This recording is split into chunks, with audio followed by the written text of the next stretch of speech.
മാരാരിക്കുളത്ത് പോയപ്പോൾ ലേലം പിടിച്ചുകൊണ്ടുവന്ന ചെമ്മീനെല്ലാം കൂടെ അമ്മ ക്ലീൻ ചെയ്തെടുക്കുവാണ് കേട്ടോ. ഞങ്ങളുടെ നാട്ടിലൊക്കെ ചെമ്മീൻ ക്ലീൻ ചെയ്തെടുക്കുന്നത് ദാ ഈ ഒരു കുഞ്ഞൻ കത്തി കൊണ്ടാണ്. നാട്ടിലൊക്കെ അടുത്തടുത്തായിട്ട് പീലിംഗ് ഷെഡുകളുണ്ട്. പണ്ട് തൊട്ടേ ഇവിടെയുള്ള അമ്മമാരൊക്കെ പീലിംഗ് ഷെഡിലാണ് കേട്ടോ ജോലിക്ക് പോകാറുള്ളത്. അതുകൊണ്ട് ചെമ്മീൻ ക്ലീൻ ചെയ്യാനായിട്ട് നല്ല എക്സ്പേർട്ടാണ് കേട്ടോ എല്ലാവരും. അമ്മ സ്ലോ ആയിട്ട് ചെമ്മീൻ്റെ തൊണ്ട് മാറ്റി ക്ലീൻ ചെയ്തെടുത്ത് തരുവാണ് കേട്ടോ. അങ്ങനെ ഞാനും അമ്മയും കൂടെ മുഴുവൻ ചെമ്മീനും ക്ലീൻ ചെയ്തെടുത്തു. ഇനി ഇതെല്ലാം നല്ലതുപോലെ ഒന്ന് കഴുകിയെടുക്കാം കേട്ടോ. ചെമ്മീൻ വെച്ചിട്ട് പെട്ടെന്ന് ചെയ്തെടുക്കാൻ പറ്റിയിട്ടുള്ളൊരു റെസിപ്പിയാണ് കേട്ടോ ഇത്. ചെമ്മീൻ വേവിക്കാനായിട്ട് വെക്കാം. അതിലോട്ട് പച്ചമുളക്, വെളുത്തുള്ളി, ആവശ്യത്തിന് ഉപ്പ്, മഞ്ഞൾപ്പൊടി ചേർത്ത് കൊടുത്ത് വേവിച്ചെടുക്കാം. ഒരു ചീനച്ചട്ടിയിലോട്ട് എണ്ണ ഒഴിച്ചു കൊടുക്കാം. സവാള ചേർത്ത് കൊടുത്ത് കുറച്ച് ഉപ്പും കൂടെ ചേർത്ത് കൊടുത്തൊന്ന് വഴറ്റിയെടുക്കാം. നല്ലതുപോലെ വഴണ്ടി വരുമ്പോഴത്തേക്കും മുളക് പൊടി ചേർത്ത് കൊടുക്കാം.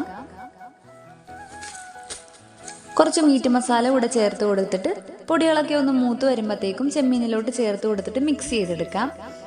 വെള്ളമൊക്കെ കുറച്ചുകൂടെ ഒന്ന് വറ്റിച്ചെടുത്തിട്ടുണ്ടെങ്കിൽ ടേസ്റ്റാണ് കേട്ടോ. അപ്പോൾ ഞാൻ ഇത്രയും ചാറിൽ തന്നെയാണ് കേട്ടോ വെക്കണത്. അപ്പോൾ ഇത്രയേ ഉള്ളൂ. റെസിപ്പി ഇഷ്ടമായിട്ടുണ്ടെങ്കിൽ ട്രൈ ചെയ്ത് നോക്കുക. നമ്മുടെ വീഡിയോ ഇഷ്ടമായിട്ടുണ്ടെങ്കിൽ ലൈക്ക് ചെയ്യാനും ഷെയർ ചെയ്യാനും ചാനൽ ഒന്ന് സബ്സ്ക്രൈബ് കൂടെ ചെയ്തിട്ട് സപ്പോർട്ട് ചെയ്തേക്കണേ.